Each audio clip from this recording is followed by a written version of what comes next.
On decline, मतलब western empire जो है वो अब नीचे गिरने की कगार पे है। और ये सेंटेंस मैं बहुत खुशी के साथ कह रही हूँ, क्योंकि मेरे लिए पोस्ट इंडिपेंडेंट जनरेशन जो है वो कल्चरल कलोनियलिज्म से बाहर नहीं आ पाए और अभी तक नहीं आ पाई है। तो हम सोचते हैं कि लिटरेचर जो है वो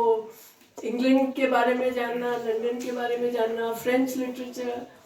और यूरोप जो है वो हमारे लिए एक सिविलाइजेशन और कल्चर का बहुत ऊंचा स्थान रखने वाला जगह है। उनकी लैंग्वेज, उनके लिटरेचर, उनका म्यूज़िक, उनकी फिल्म्स, और ये इसी के साथ में हम स्कूल में जाते हैं, इसी के साथ में हम बड़े होते हैं और एक तरह से ये सोचते हैं कि वो टेक्नोलॉजिकली हमसे सुपीरियर है, कल्चरली हमसे सुपीरियर है। और हम अभी किसी ने सुबह के सेशन में कहा था कि या तो हम अमेरिका जाएं या हम हिंदुस्तान को अमेरिका के जैसा बना दें। तो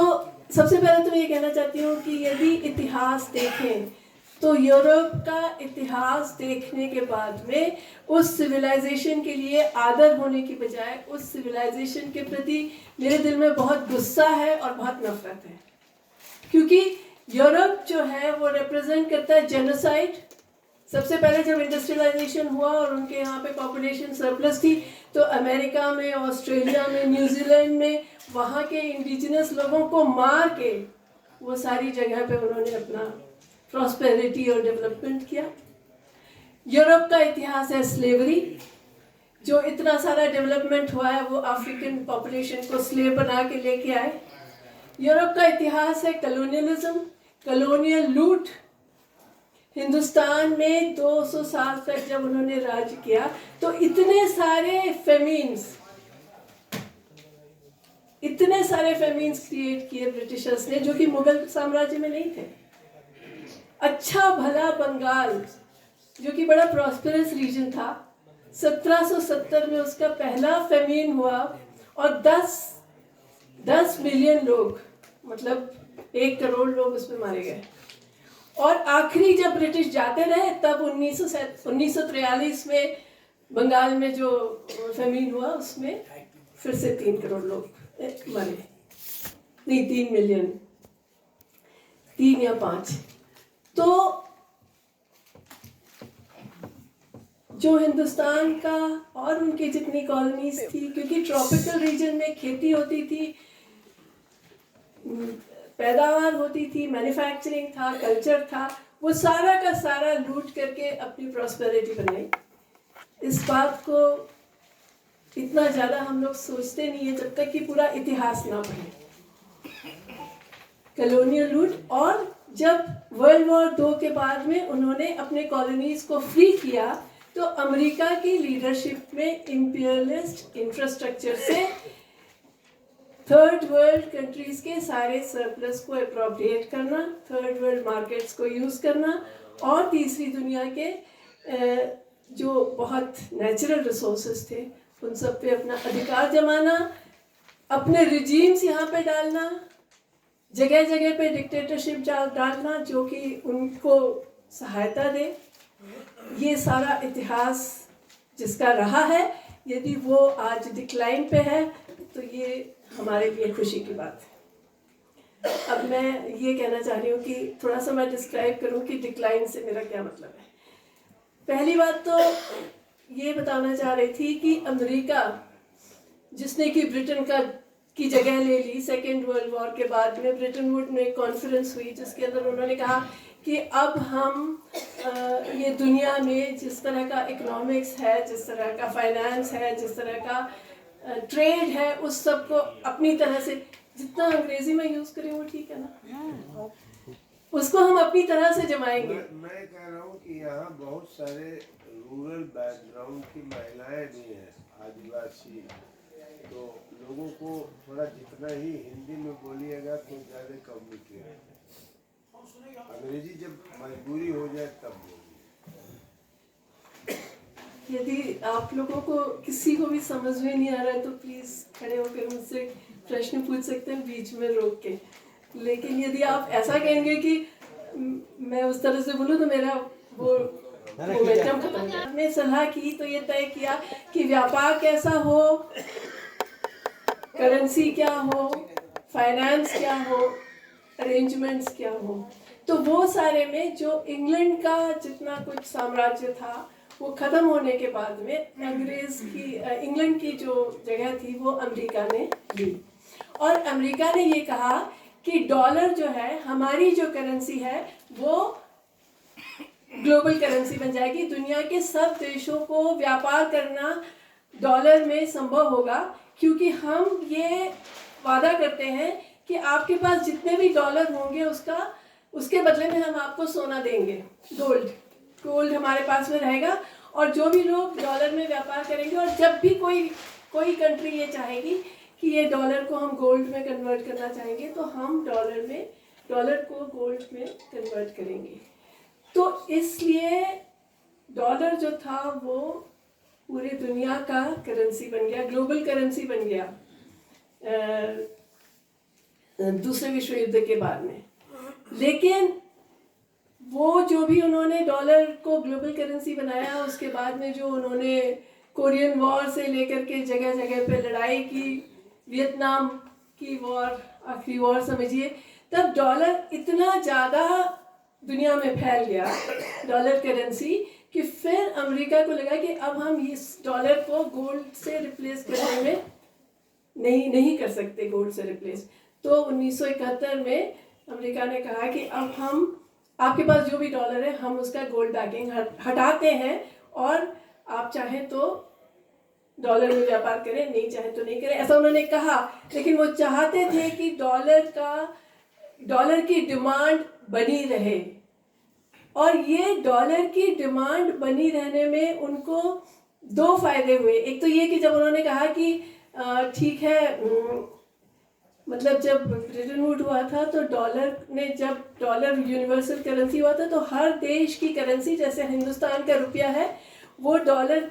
उसकी और डॉलर की एक्सचेंज रेट फिक्स हो जाती थी इंटरनेशनल मॉनेटरी फंड में। तो फिक्स्ड एक्सचेंज रेट वाला जो रिजीम था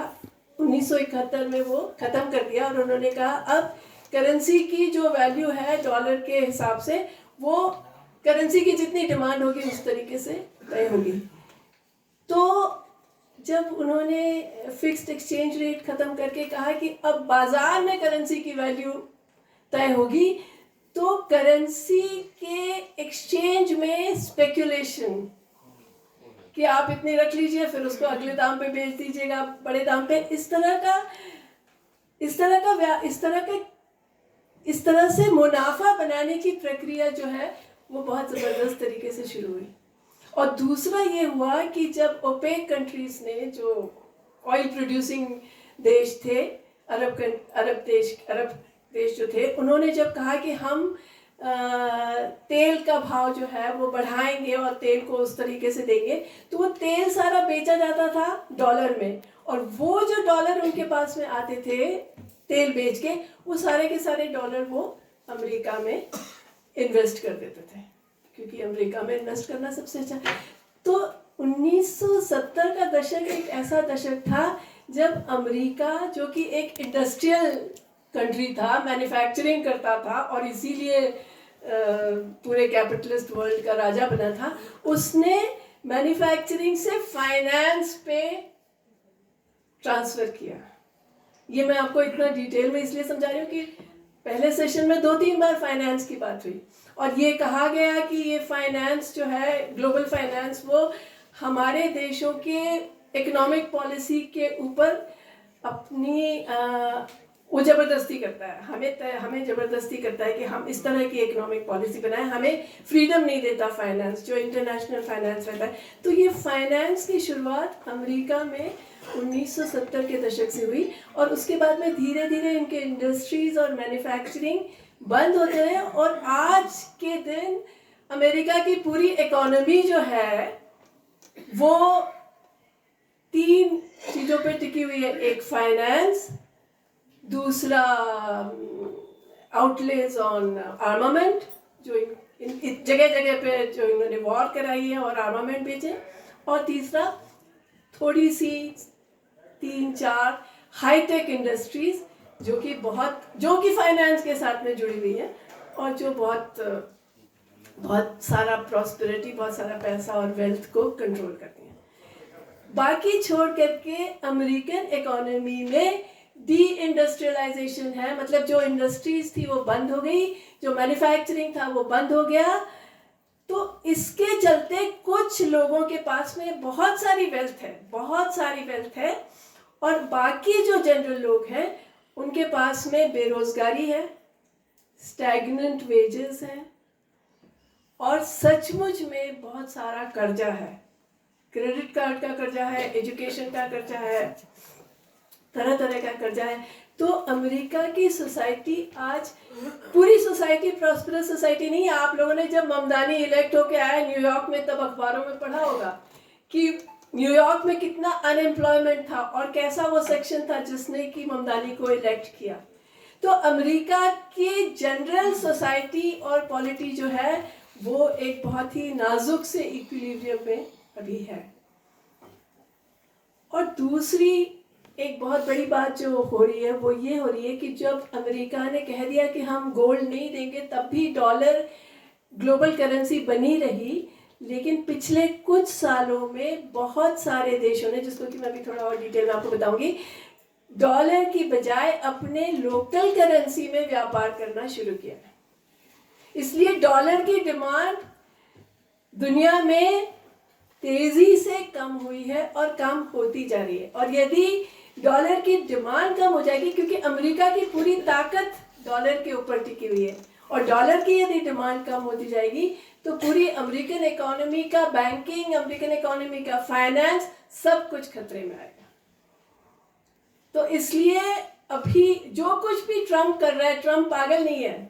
ट्रम्प के होने से पहले ये सारा क्राइसिस, ट्रम्प के आने से पहले ये सारा क्राइसिस आ चुका था और इसके वजह से ट्रम्प उसको जिस भी तरीके से डील कर रहा है उसमें जस्टिफाई करने की जरूरत नहीं है, लेकिन हालात ऐसे बन चुके थे। और अमेरिका के साथ साथ यूरोप की भी सारी इकोनॉमीज जो है, एक्सट्रीम इनइक्वालिटी, जर्मनी जो कि टेक्नोलॉजी में बड़ा आगे समझा जाता था, technological progress zero, manufacturing zero, unemployment, और यूरोपियन देश बहुत सारे जो अमेरिका पर डिपेंड करते थे वो अमेरिका के साथ साथ डूब रहे हैं। तो पूरा वेस्टर्न एम्पायर जिसने कि पूरी दुनिया पे कंट्रोल कर रखा था वो आज इस स्थिति में है कि फाइनेंस के चलते,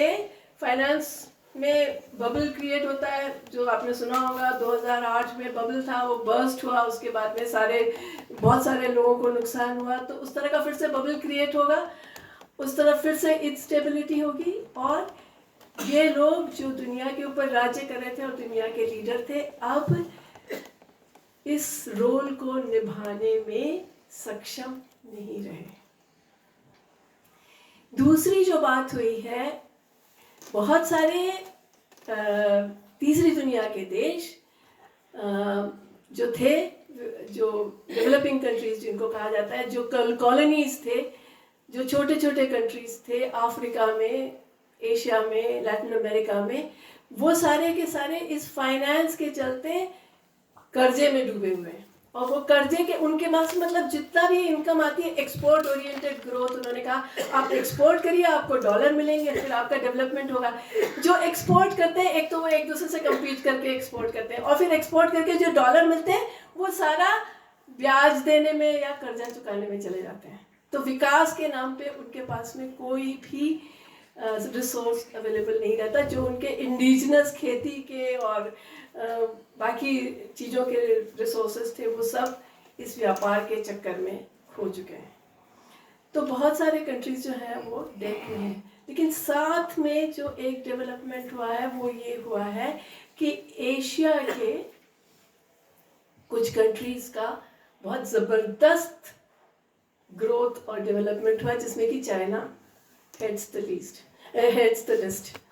आप सबको पता होगा चाइना के बारे में कि चाइना जो कि 1949 में हमारी ही तरह एक गरीब देश था, जहाँ पे कि लाइफ एक्सपेक्टेंसी 32 इयर्स थी, जो एग्रीकल्चरल इकोनॉमी था, आज वो दुनिया में सेकेंड लार्जेस्ट इकोनॉमी बन गया है। और यदि सचमुच में परचेसिंग पावर पैरिटी मतलब गुड्स और सर्विसेज में देखें तो वो अमेरिका से आगे भी निकल चुका है। 35% of total world manufacture is done in China। और एक फिगर जो मैं आपको बताना चाहती हूँ,